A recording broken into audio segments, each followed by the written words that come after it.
À l'occasion de la communication relative à la rentrée 2023, j'aimerais, au nom du groupe écologiste, mettre la lumière sur la très grande précarité, notamment alimentaire, dans laquelle sont plongés les étudiantes et les étudiants. Et pour cause, puisque le budget alimentaire constitue la première variable d'ajustement des étudiantes et étudiants. À ce jour, près d'un étudiant sur deux limite, voire renonce à des achats alimentaires quand cela concerne 24% de la population française.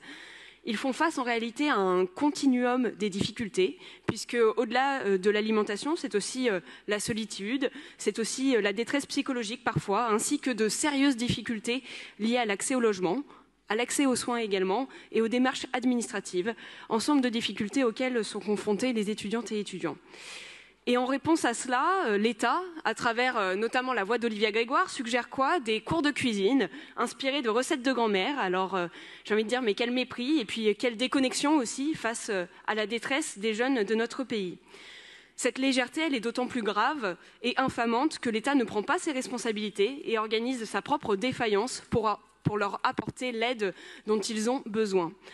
Alors au lieu de ça, nous assistons à un saupoudrage de mesures qui sont excluantes et sans cohérence. Pourtant, il y a de nombreuses solutions qui existent, notamment le service public des Crous, qui pourrait être le levier d'un guichet unique pour les étudiants afin de leur faciliter la vie.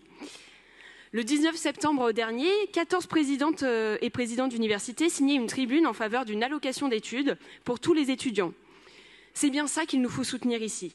L'émancipation et l'autonomie en lieu et place de la dépendance et de l'infantilisation, et ce, non pas pour uniquement les étudiantes et étudiants, mais pour tous les jeunes. Alors la ville de Paris fait déjà beaucoup en substitution de l'État pour pallier ces défaillances, de même que l'ensemble des associations étudiantes, notamment d'aide alimentaire, que je tiens à saluer ici.